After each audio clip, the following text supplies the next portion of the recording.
Hi, everybody. This is Hondo Carpenter from Sports Illustrated's Fan Nation Las Vegas Raiders Insider Podcast, and I'm great.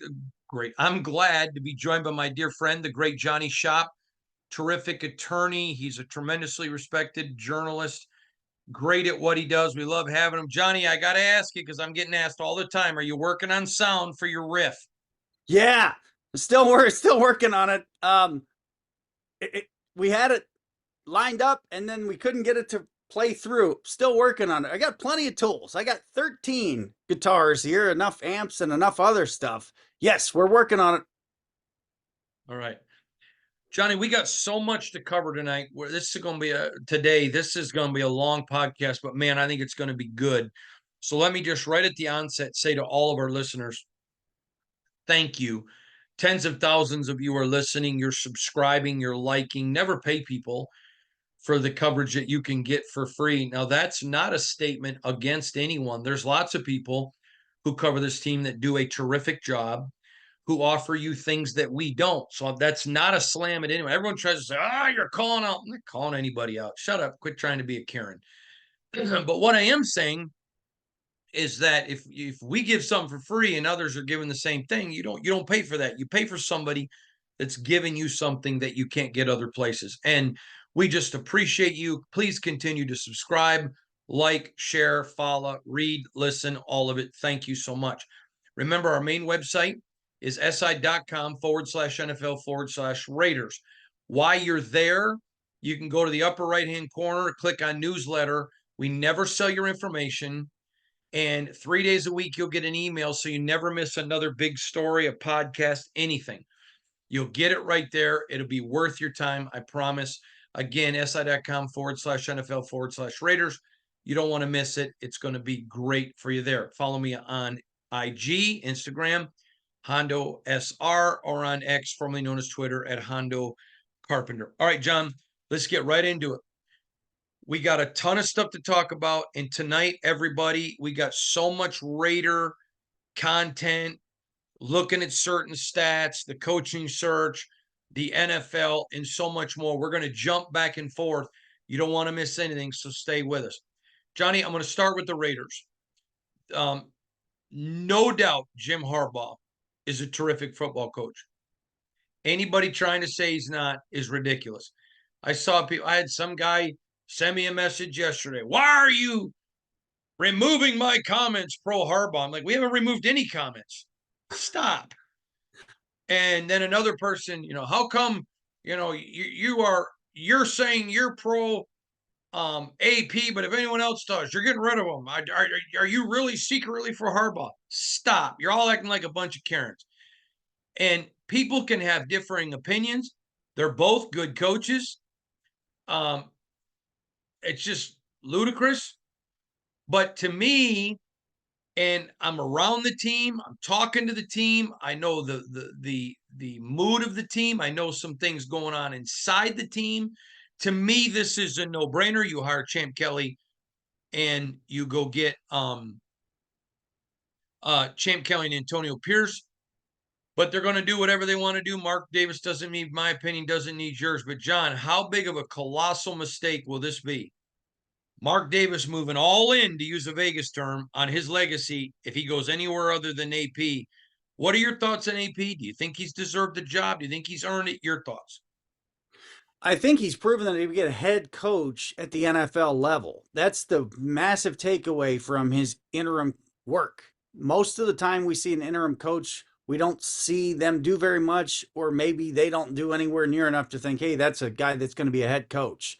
That's the first thing.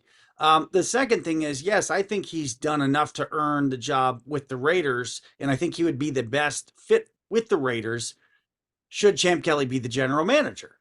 Now, when you look at Jim Harbaugh, yes, we all know that once upon a time, he began his coaching career with the Raiders. Folks, that was so long ago.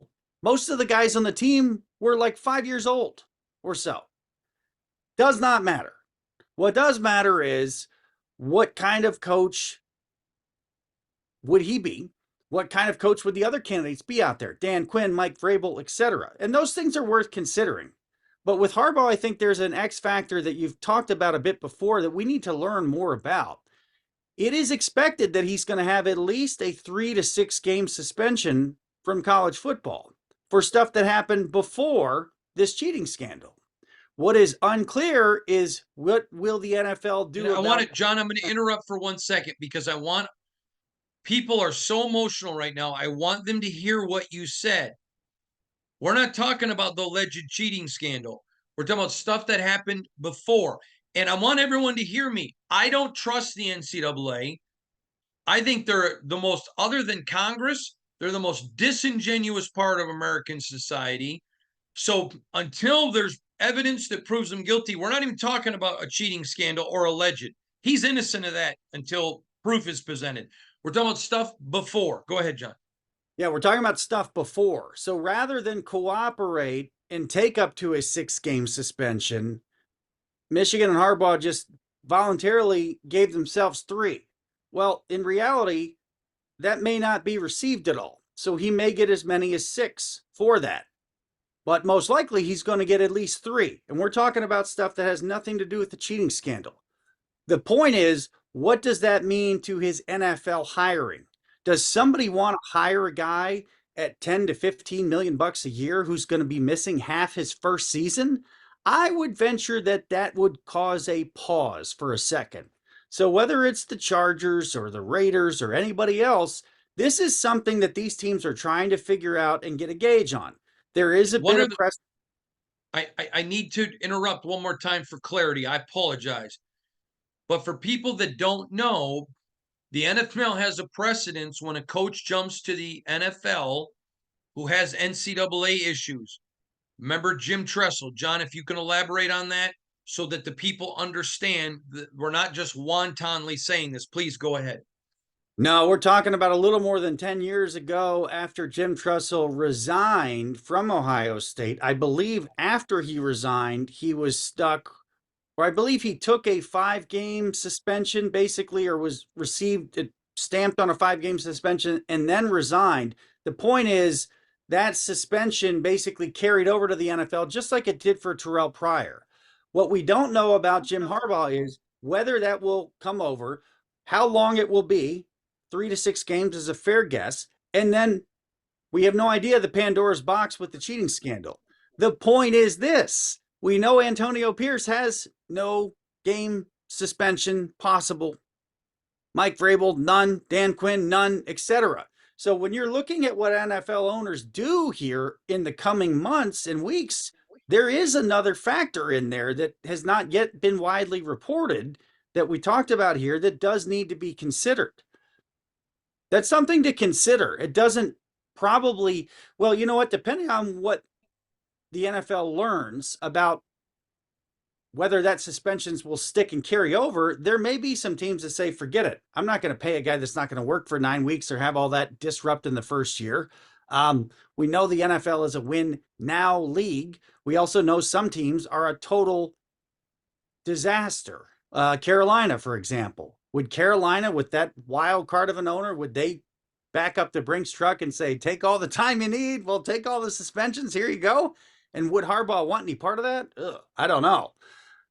But relative to the Raiders, it's something worth considering. And I do think, as we talked about last week, it's a chemistry disruption risk if you do anything but stick with Antonio Pierce and Champ Kelly. Now, you're not tied to them. You're not tied to the coordinators. Heck, you may not even have a choice on Patrick Graham, who is already on some interview lists. I would be curious, and I'm sure that maybe they would not be explaining in public what Antonio Pierce might do coordinator-wise, what he might do staff-wise that might be a little bit different. While everybody else who has fired a coach or is needing to make a change, they're likely going to make a major shift of the gear. And sometimes you go back a little before that clutch catches and you accelerate. The Raiders are probably looking to accelerate without any kind of lag. There's not an expectation across the sport that the Raiders would be expected to go backward next year. There's an expectation that they are where they are, and they're going to keep going on the forward trajectory. It's not a good idea to risk and screw with that this time. And I'm going to say this too. It's going to probably cost about 15 million a year to get Harbaugh, which is no big deal at a 10-year deal. This is the NFL. They're rolling in money. The Chargers have shown they're not willing to spend. They could change for sure. There are other jobs that will come open. We're going to get into all that in a minute. Again, nobody's saying Jim's not a great candidate. We're just simply saying for the Raiders, I've made this statement several times. I actually made it on a national radio show earlier. If I'm any of the other 31 teams, Jim Harbaugh is my number one candidate. Now, I'm going to have to meet with him because there's some things about him I'm going to have to talk to him about, not the NCAA stuff. But to me, number one candidate, I got to work through some things. If you're the Raiders, Antonio Pierce is my number one guy for all the right reasons.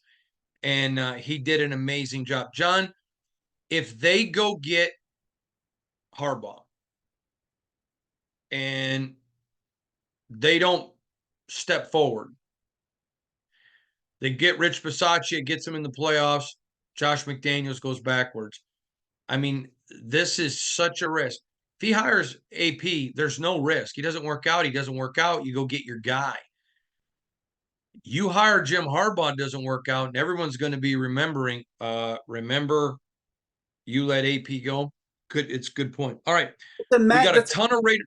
It's a massive risk, and there is, like you said, there's baggage that Jim Harbaugh would bring back to the NFL.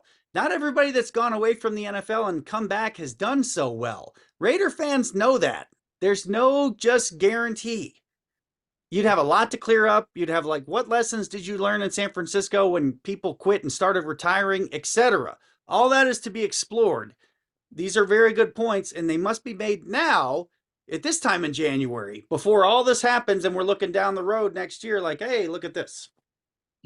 Totally agree. All right. We're going to hit some NFL issues, but a lot of this relates to Raiders, so stay with us, Raider Nation. John, first thing I'm going to talk to you about is that I found interesting is the NFL as a league is offering buyouts to a couple of hundred employees. This is from CNBC. Talk about this. Yeah, this was a kind of late breaking story. Late breaking meaning it broke later in the day. And what we're talking about is basically NFL headquarters, offering buyouts to not quite 20% of the employees. It's an organization with somewhere near 1,100 employees. These buyout letters went out.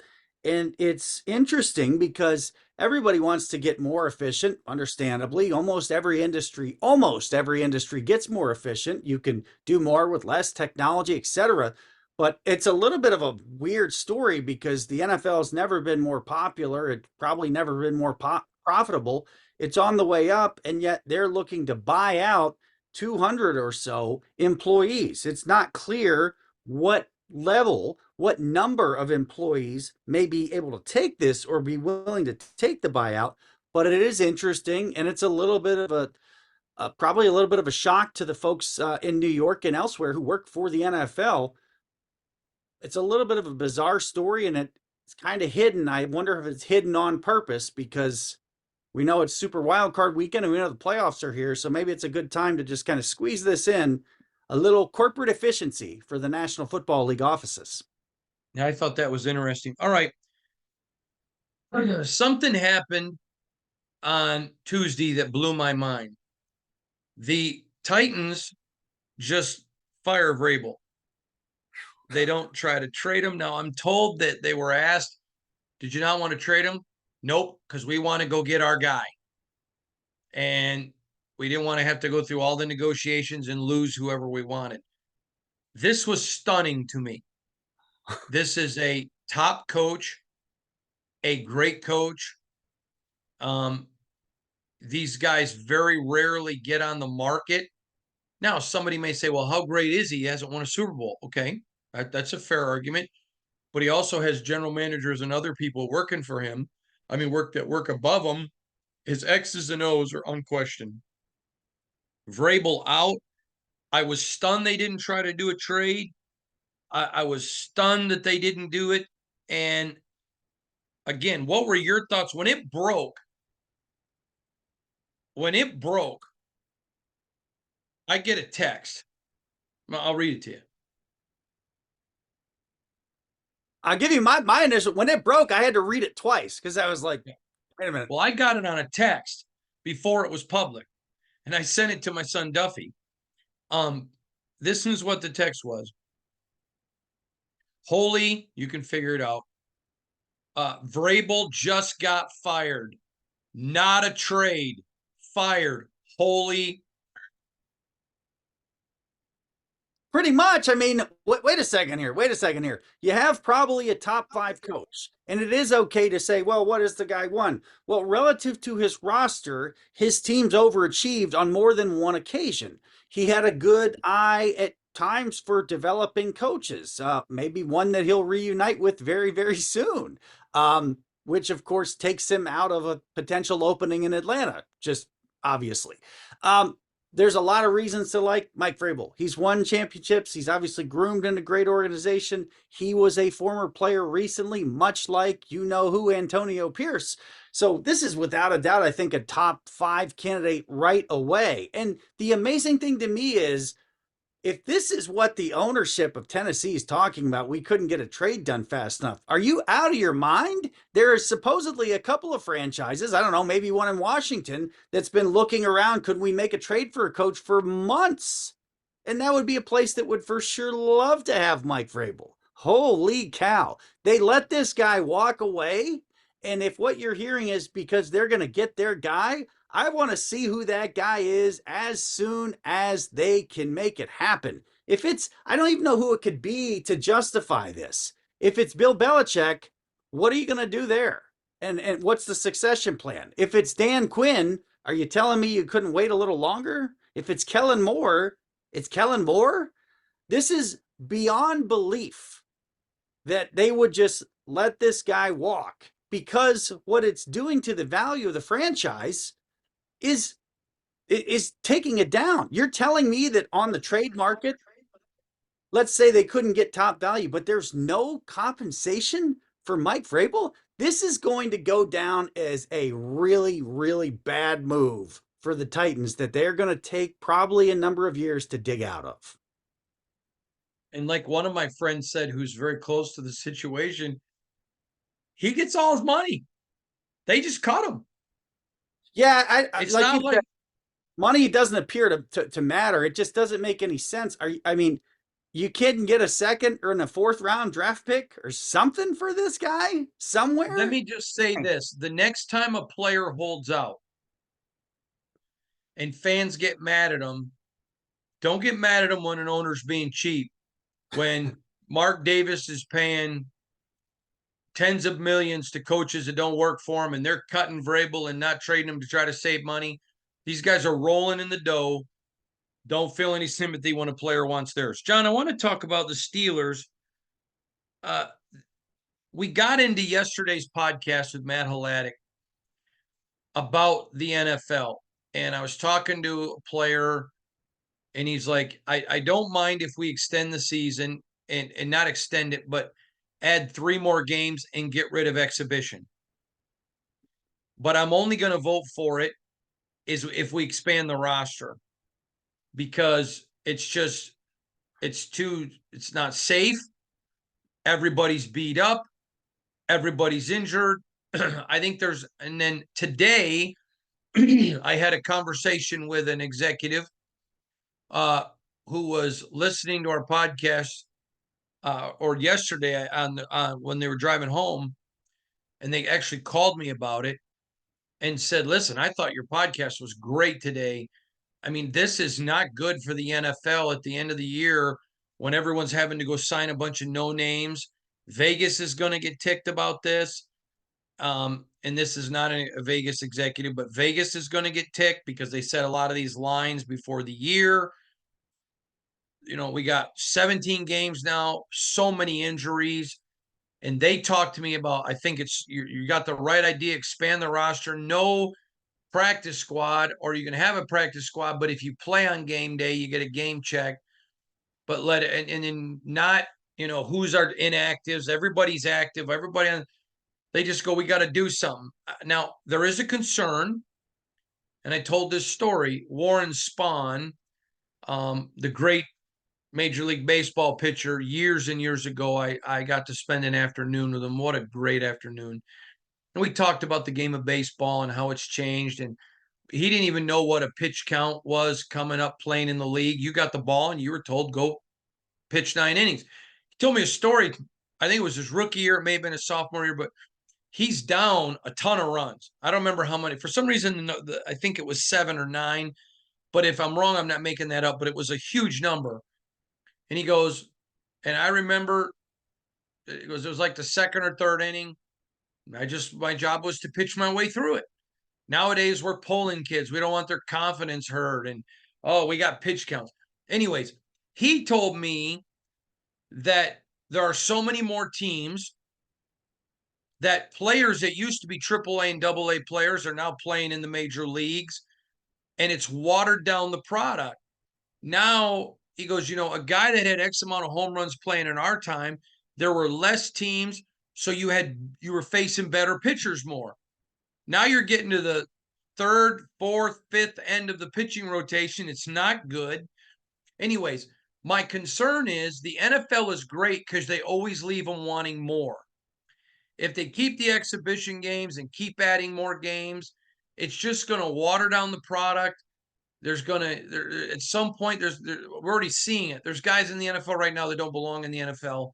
Talk about this situation, if you would, with the Steelers roster. What's going on? Give us your perspective. Yeah, this is the problem. We're championing this flag to expand the rosters to 70. This is when you want the NFL to be at its best. And what's happening in Pittsburgh and what's happening in Miami is a horrible example of them limping in to what should be the best time of the year. Who wants to tune into the Steelers with TJ Watt out and Mason Rudolph as the starter? Just for example, what we are seeing is maybe the combination of so many games and not enough roster space and not enough rest. We're seeing too many late season injuries. And the problem that I've always had is it really hurts the product when the product should be best. A couple years back, the Chiefs go to a Super Bowl. They have one injury too many, and that injury should not have cost them a chance to win that Super Bowl, for example.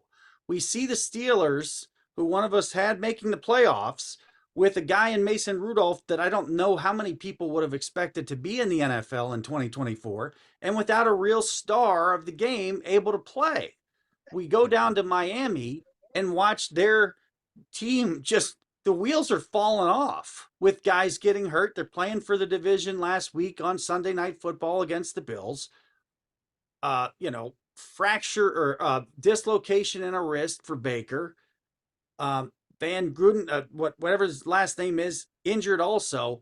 We're seeing too many injuries because too many of these guys are playing too many reps. If the roster's expanded to 70 and we know we're going 17 games from the start, not only do we have more competition and likely more improvement on our roster, we have a chance to give guys more time to recover. We have a chance to give guys, get more guys into games that maybe enough guys get hurt. The problem I have as a fan, and all the folks out there probably do too, is this is when we want the NFL to be at its best. And what we've seen is a couple of teams, those are just two examples, getting shrunk to not be able to be their best in these playoffs. That's the whole point of this thing. We want the best going into the playoffs. The rosters have got to be expanded to help ensure that that is the case. And didn't Miami have like 25 guys on the injured list? Last week before the Bills, they had 25 guys on the injury list. My math is okay. 25 is almost half of 53. 25 is about a third of 70. It's close. It's all right. 5 now, there. In talking to executives, they said they didn't think the NFL would have a problem going to 70 as long as the salary pool, the percentage of salary cap or revenue didn't change. The players are like, no, we don't want to expand the roster if you don't up the salary cap. So it's kind of both. Neither party wants to give up cash. And this is where the NFL hurts itself because it does not have a good commissioner. Roger Goodell works for the owners, which all do. But you may remember years ago in baseball, there was a clause where the commissioner of baseball could make a decision if it was in the best interest of the game. I don't trust Roger Goodell, but that's not the way the NFL operates. So here's a good idea. If both parties would give a little, I think there's something here. But to be honest, I'm not expecting it. I I understand what you're saying. I'm hoping that it's practically demanded and this is the common ground to be reached. The product will get better. Again, I'm not a Chiefs fan, but they were completely knocked out of that Super Bowl possibility. I think it was Eric Fisher that got injured. That was the third injury when you count the one guy that was doing doctor work, I believe. That killed him. And now we've got you've got there's just too many injuries late in the season that are not necessary. I don't think that will happen if our rosters are to 70. It makes too much sense for the sport. You've said it as simply and as clearly as it can. They need to do the right thing for the best interests of the sport. This is also going to be the easiest time ever to do it. I mean, good God, this thing is on fire. Do it now when it seems like, but it's really in reality the easiest time that the NFL could do this. They're not doing it at a low point. This is doing it when they are flying high. Totally agree. All right, John, I want to talk to you because I found it to be fascinating. Kirk Cousins. Love Kirk, good friend, love his family, know them all very well. So I'm not saying that to brag. I'm just saying the interest of full disclosure. So I don't think my opinions will be tainted, but maybe. Um, I think he wants to stay in Minnesota. I think there's a deal to be made there. I think they saw we don't have anybody on the roster that can do anything for us. I think there can be a deal, but if there's not, and he can pass a physical and show his health, this guy's up for another monster deal. But if I had to guess today, I think he ends up back in Minnesota. What do you think? If I had to guess today, I think he ends up back in Minnesota. But I want to see what the program is in Washington and what the program is in Atlanta. Those are the two obvious places beyond Detroit that doesn't need a quarterback, beyond Chicago that doesn't look like that would possibly be true. Atlanta is where his wife's family is from. Washington is where his career started, and he seemed to have a great experience other than the. All your balloons are back. Isn't that something? Other than the ownership.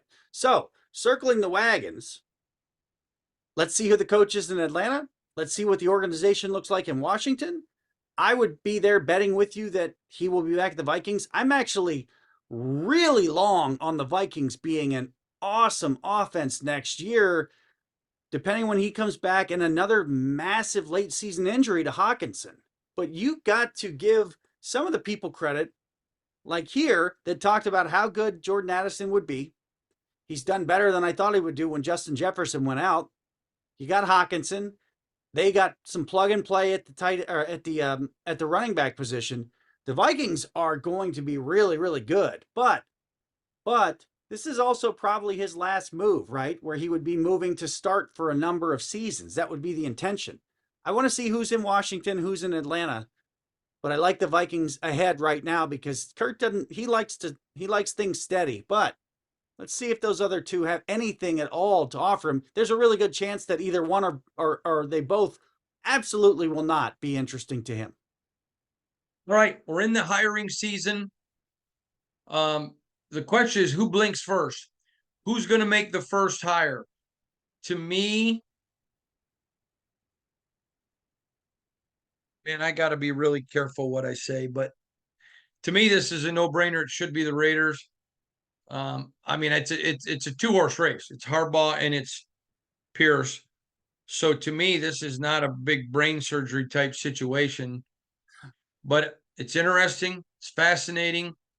Who do you think makes the first hire, John? To me, if it's not going to be the Raiders, I almost think Tennessee because they said we needed to move on from him. We didn't want to lose our guy. I don't know. What do you think? That to me is the wild card. When you look at the list of who's been asked to interview, you can see teams who should have a hard time filling their job, like Carolina and Los Angeles Chargers, they have a large list. You see teams in a position like the Washington football team that are really going to start from far back, although maybe they want to move quicker now with Vrabel being out there.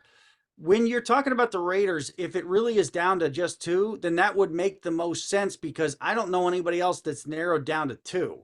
As we're taping this, we're not expecting Pete Carroll to retire. We don't know what's going to exactly happen in New England, but anybody that's watched this show understands that you've laid out a couple of the succession opportunities, one that's in the house now and one, of course, that just became free. So it's not as if they would be going through a super giant process. You know, I mean, they would I, still have to follow the Rooney Rule and all that kind of stuff. yeah, But if they, I yeah, would think, yeah, I I, would think if it's teed up, it's teed up. I'm Let's kind of talk a with you. little bit.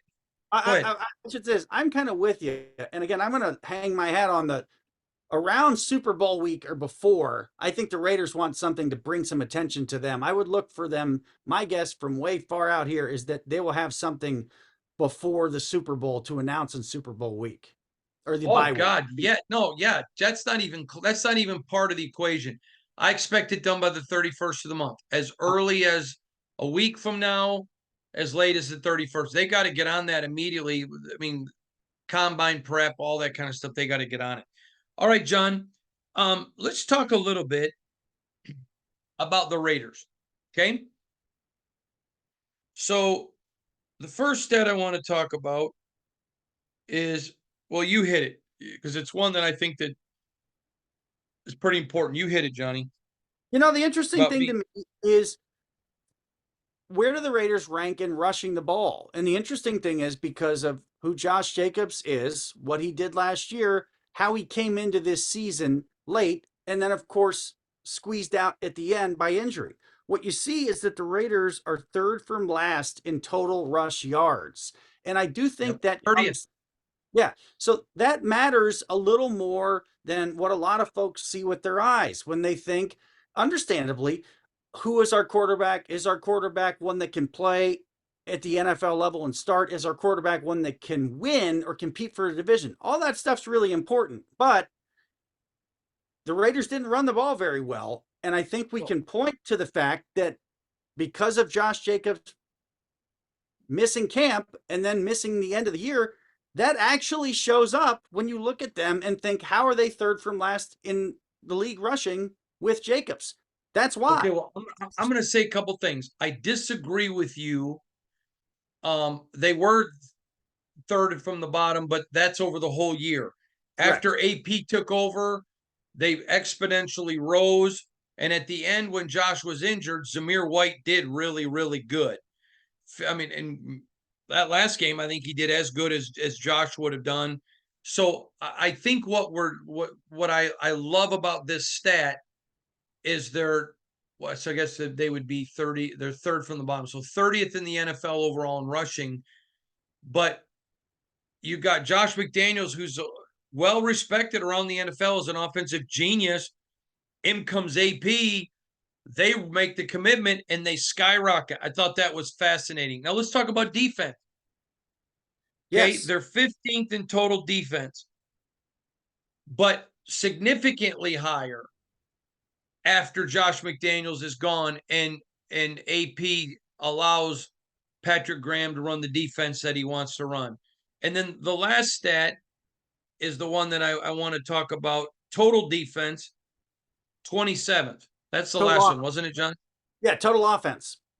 I mean, total offense, 27th. To me, again, the issue here, the defense was well, the offense was much improved under AP, even though they had, the Minnesota game where they're shut out, the Indianapolis game was disaster. But still, to me, it all points to, okay, you didn't want Rich Bisaccia, you wanted the shiny new toy. The shiny new toy was Josh McDaniels, and your franchise went backwards. Yeah, that's kind of the big takeaway that I see from those stats. And this is the time of year to look at them because they're complete, the season's over, and they're relatively fresh. When we look back at them down the road, our memories get skewed. And it's not to pound on Josh McDaniels, but whatever he was trying to do, either he couldn't get done or it wasn't going to happen.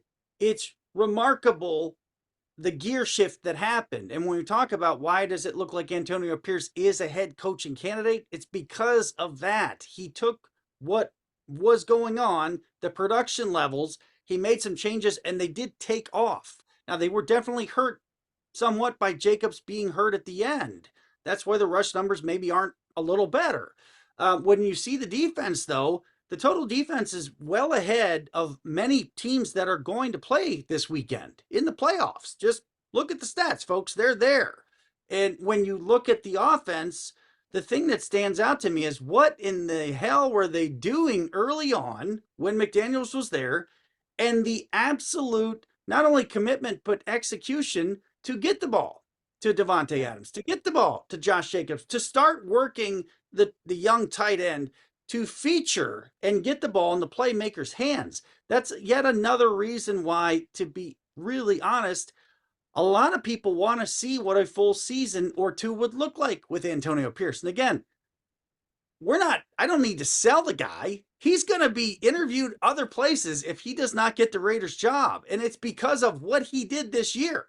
When we look at the stats, we see the impact of how bad the start was, and we see for sure that this is not even close to a rebuilding project. This is one looking to get in that higher gear. And what you want if you're a Raider fan is consistently win more than you lose, consistently be in the playoffs, and consistently have some pokes to try to get to the Super Bowl, to the conference championship game, really in the rest of these 2020s. We don't know what's going to happen 5-6 years down the road because those players aren't really the massive contributors, maybe aren't here yet. But for this window that this core playing group has, the direction is forward. It's not a rebuild. The stats would support that. Yeah, I agree with you 110%, John. The stats would. All right, let's get to a subject. I'm getting a text here from someone that may be something we can talk about on the podcast, so I'm going to read it. All right.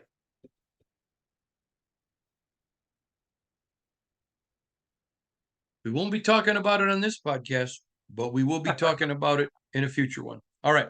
Now, we move to a subject that you and I have been hammering all year. We have two subjects left. The last one is all Raiders, and that's officiating. It was terrible in the national championship game. It has been horrible in the NFL. It's just, and now everyone's talking about it. It is the discussion. I have a buddy that's a radio show host of a very, very large radio show. And he sent me a clip of his show the other day. And the whole first hour of the show was about the NFL being fixed and officiating and all of that kind of stuff. This is not, I know all publicity is good publicity. This is not good publicity for the NFL. This is bad. John, we've been on it. We were ahead of the curve. We were talking about it when nobody else was. They got to fix this. We've been talking about this for like nearly 10 years in some ways, partially because, if you look back at the history books, the Big Ten Conference did a lot to lead with bringing instant replay and refining instant replay at the college level. They've done a lot of leadership there. There's more to do. Now, at the NFL level, this has become a gigantic, massive, giant red bruise that's oozing. There's a couple things that we'd like to see done. Some technology mixed in. Do we still need a chain, or can we have a 10-yard digital thing, just for example? Can we put some sensors on the ball? I don't know. Again, competition committee needs some people that's their full-time job. They're not doing other jobs in the league like we talked about, but we want to see some technology. We need to see, for God's sake, you can call it the eye in the sky or the off-field official. We need to see that too. Now, the last part I'd like to say is, and there's no way for this not to sound like we're tapping ourselves on the shoulder, but the game looks very different when you're on the field, folks, at the field level. There are times, many times, when referees can't see through a body or see around a body or two, and they plain don't see stuff because of they're actually on the field and the game is played on a flat plane. They're not looking from above like we are like Hondo is in the box, looking at the TV, like we're watching from the TV, like fans are watching from the stands. I don't know how to explain that unless you experience it, but it is not the same when you're on or watching from the field level. And there are some times when things just plain get missed, when they're like, how could you not see that, referee? And literally, it's because the guy didn't see it. So, taking that into account with some technology, with the eye in the sky, with some continued improvements with replay, I think we're going to get this thing on a better track. But I do believe there is a critical mass this year. The critical mass is behind. Something has to be done. I hope the owners get it. I hope the people that run the sport get it and are working with it. I worry that the competition committee, again, is filled with too many people that have too many other responsibilities, that don't have a giant checklist with all this stuff written down from literally week one, so we could put this, get some ideas, streamline it, and move the game forward. The officiating has got to get better. It is hurting the NFL right now, and who knows what's around the corner in these playoffs. Is somebody's season going to get totally stung, or going to get a blown call or a missed call to knock them out? If it's ever going to happen, based on what we've seen this year, you got to think there's a real good chance somebody's going home saying officiating is why we're going home. And we do not want that. If we are the NFL, that's like the second to last or last thing we want. You talk about where we sit. I have a friend who's a professional athlete, you know him, who invited us to go to a game coming up now that the football season's over. And he goes, I'll hook you up with a couple of courtside seats or game side seats. Not saying it's basketball, it could be hockey, whatever. I'm not going to get into it. I don't want people guessing, but he's like, listen, I'm going to get you a couple of first row seats. And I'm like, oh, I don't want to go. He's like, what are you talking about? I'd rather be up in the upper deck. I like to watch the game. Okay, so 10% of the plays happen right in front of me, but not the rest. I like to be up where I can watch the entire game. I always laugh. People say, oh man, they give the media the worst seats. No, I think we have the best seats in the house, way up high. Watch the game. I love it. All right, John, we're going to go over the games this weekend, make some picks, and then I want to finish on a Raider note. Buffalo, the Browns head to Houston. I'm a huge Houston fan. I love DeMeco Ryan. I would love to see Houston wins, but I'm a Joe Flacco guy. The Browns defense wins championships. I'm riding with the Brownies. Defense travels, experience travels. Joe Flacco still got a bone to pick. It's not Tyler Palko's fault, folks. If you go way back to Pitt, when he had to leave Pitt to go to Delaware, Joe Flacco's still got a chip on his shoulder. Defense plus experience, they travel. Browns. Dolphins head to Kansas City, two finesse teams, but it's in Arrowhead, and it's I don't think the Chiefs are who they were, but it's in Arrowhead with the cold. They're from Miami, the heat. I'm going to ride with Kansas City at home. And the Dolphins are out of so many players. This one only scares me for one reason. The reason is those that seem like the most obvious sure thing wins in the NFL oftentimes are not. I take that into account, but I'm with you. There's too many guys injured on the Dolphins. Tremendous hard knocks to watch this week. You see Mike McDaniel trying to rally his team, saying, we're not falling apart. We're not falling apart. In reality, looking from the outside, they're falling apart. There's too many guys hurt. It's unfortunate. The Chiefs win. All right, those are the Saturday games. Sunday game, Pittsburgh head to Buffalo, and Buffalo is just going to roast them. You might as well call them the Pittsburgh Wings. I don't even think this one's close. I love Tomlin. The fact that he got this team in the playoff just echoes his greatness. Buffalo all the way. I think Buffalo's got a good shot at the Super Bowl. Of course, I had them in the Super Bowl from the wild card. For those that watched in August, they know, they remember. Thank you. Buffalo by 17. Green Bay heads to Dallas. As you know, I predicted Green Bay to win the NFC North. They didn't. The Lions did it. but Jordan Love's everything we thought he was. I think that they're going to give a. I'm not a Dallas fan. I don't think there's any shot they get to a Super Bowl. A lot of talent, but not good. I'm riding with Dallas, though, winning this game in Dallas. A lot of pressure on the Cowboys, some experience advantage, though. I do think that shows up here. Tremendous year for Green Bay in a lot of ways. This is going to be a tremendous experience builder for these guys. But yeah, I'm giving Dallas this one. I think Dallas will win this playoff game. Next, Rams head to the Lions, which is hilarious. Matthew Stafford back in the D. Listen, I just don't think the Lions against Stafford. I'm going Rams all the way. The Rams are hot. They are hot and they know what to do here. This is not the team I would want to play if I was Detroit. I think the No, they're Lions, surging. yeah, I think the Lions are going to feel some pressure too. They've got distractions. Their coordinators are on all the lists. Everybody is patting them on the shoulder. Way to go, bringing back some restore the roar, etc. The Rams are going to come in. McVay looks like he's happy.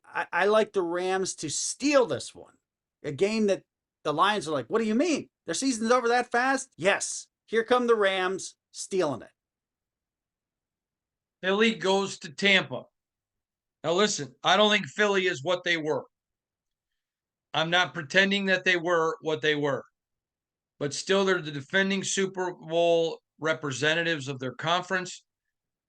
I love what Baker Mayfield's done. He's been awesome. He's the NFL Comeback Player of the Year to me. Just like the Browns coach should be the coach of the year. But I'm going to pick Philly in Tampa. I wouldn't be shocked at a Tampa win, but I certainly would be surprised. I'm going to go with Philly. Any concern about Jalen Hurts' hand or his injury position? I don't know. You know, what we've seen here is complacency pretty much ruin the Eagles. You saw Dan Orlovsky with an incredible actual technical breakdown of like, here's some mistakes that they're literally making, telegraph whether they're passing or running. Their receivers aren't looking back. I just am with you. I got to bet that the Eagles are going to flip the switch on. Now, sometimes you hit the switch and it doesn't come on, or sometimes you hit it and it comes on, but the stuff is not all quite wired right. I think that's what happens here. I think that the Eagles, by less than a field goal, beat a team that I don't know how many people thought Tampa would be in the playoffs. A lot of people like Todd Bowles for a lot of good reasons. He does not have a terribly stacked roster. He's gotten a lot out of that in a bad division. But for God's sake, the Eagles have got to get this business taken care of. They flip the switch and win by 3 or less. All right, John. Now, last thing I want to end with is a Raider thing.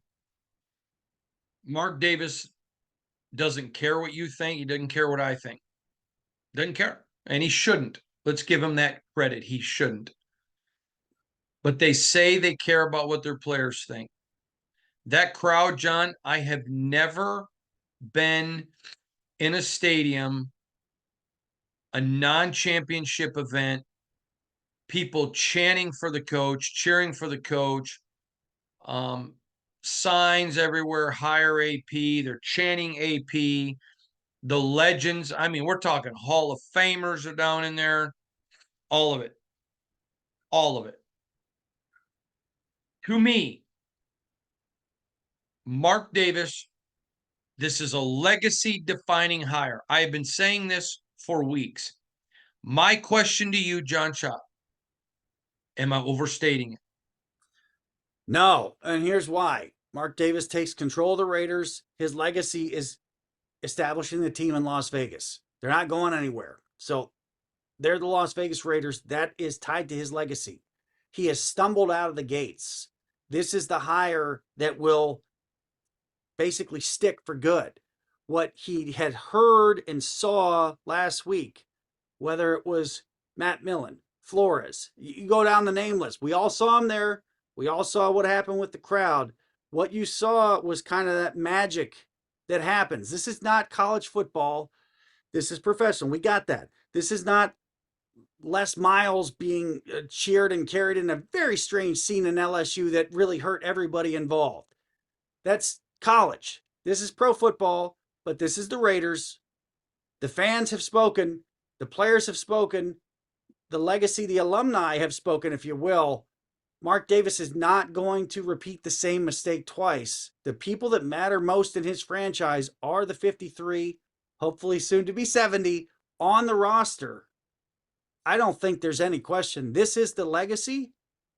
And what we're seeing, what we'll hopefully look back at someday down the road, is that last game in the 2023 season when everybody got the feeling that this is our guy and this is the chemistry, this is the magic that can build the franchise and get it back in a winning mode on a consistent basis. Not a flash in the pan, not we might eke our way in the playoffs here and there. We got our guy, a guy that gets us, a guy that fits the logo, a guy that fits the colors, a guy that fits the city, a guy that fits the way we want to play football. Smart, relentless, disciplined, innovative.